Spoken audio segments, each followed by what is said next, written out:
Herman Schein, 95 years old, died June 23rd of this year in San Mateo, California.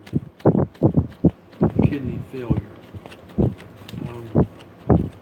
Herman Schein had a very interesting life.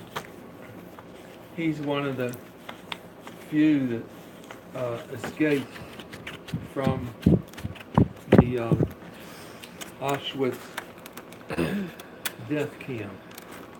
In fact,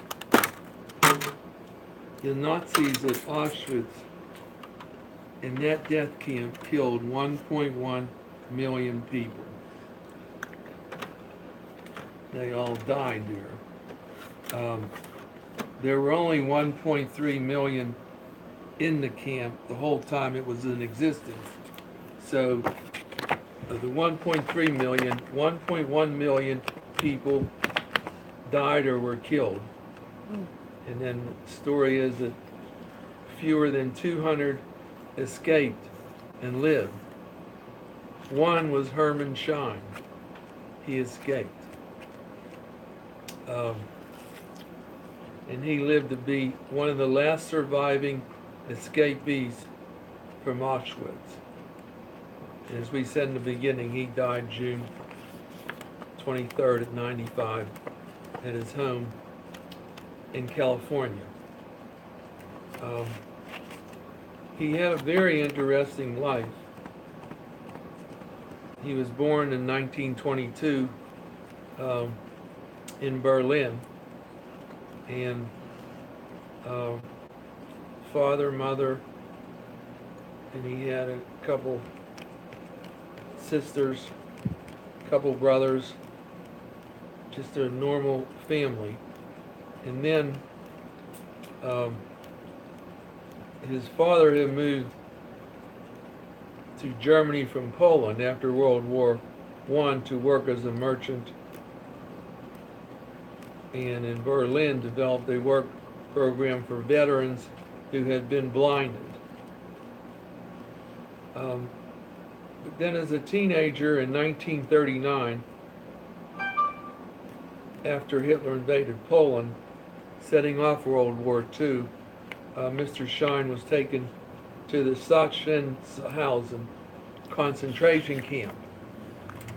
And that was in 1939, about 20 miles north of Berlin, along with other Jews, including his friend Max Drimmer. Conditions were brutal. The SS walked around with whips, sticks, steel bars, and they would beat you for any reason.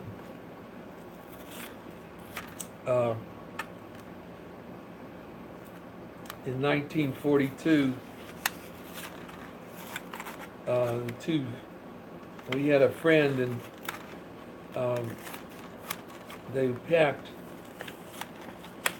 two friends were packed in a 5-day journey to Auschwitz, and they packed railroad livestock car. And prisoners were divided after they arrived at the camp. After they arrived at Auschwitz, they would look at you and they would divide the prisoners. And some destined for labor, some for the gas chamber. So you had lines of people once you got there, and they could look at you, put you in that line, this line. If they put you in that line, you go straight to the gas chamber. They put you in the other line, you're done for work and labor, if you can do it. And as long as you can do the labor work. When you can't do the labor work anymore, then they switch you over to the gas chamber. So they couldn't figure out what line to get in. So this guy, Mr. Drummer, a friend of his that he met there, he sneaked with Mr. Schein in the other line where the workers were, but they didn't know where they would be sent. Hmm.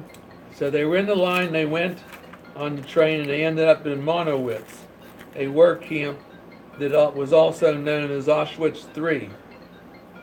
There, Mr. Schein became a roofer, um, and he worked at that camp. And as long as you were healthy, you would stay there and you would keep working. Mr. Schein told the San Diego County Times in California in 2001 that if your health fell down, bam, you go back to Auschwitz and you go straight Mm. to the gas chamber.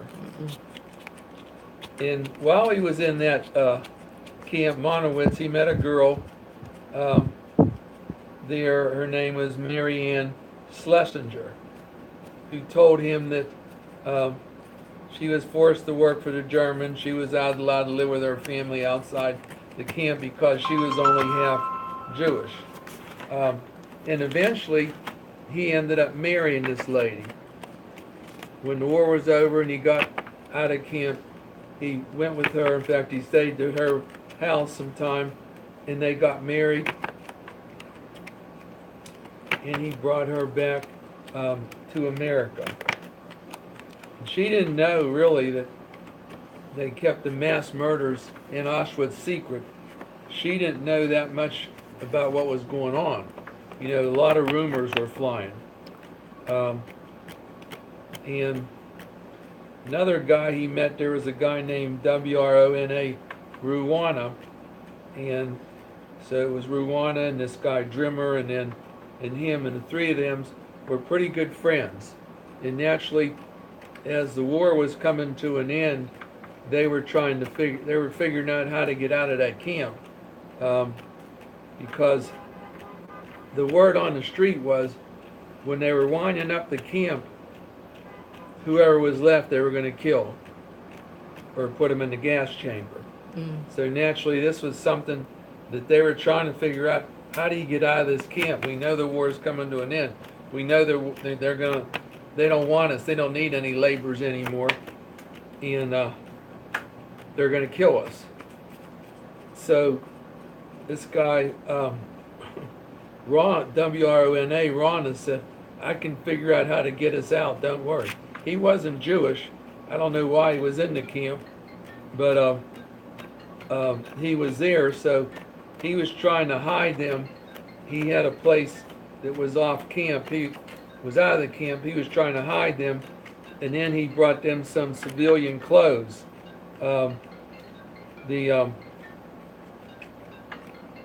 Which they put on, these work clothes. And then somehow they wiggled through a hole in the fence and they left the camp the first time in 5 years. And this guy Rana, he sort of helped them do it. And if he would have got caught helping them, they would have killed him and his whole family. If you do something to help the people in the camp or these Jewish people and you get caught, you and your whole family they would kill. And that's just the way it was. So the three of them were moving, and they were going through the countryside. And this Rana, he took them to his house, and they were staying there for a while. And actually, he let one guy there write a letter, and he wrote a letter to this woman, and naturally, the Germans were caught, was going through her purse and all that, saw the letter had come from Rana's house. So the Germans come to his house, and they were raising all kind of Cain. They said, who sent the letter? Who sent the letter?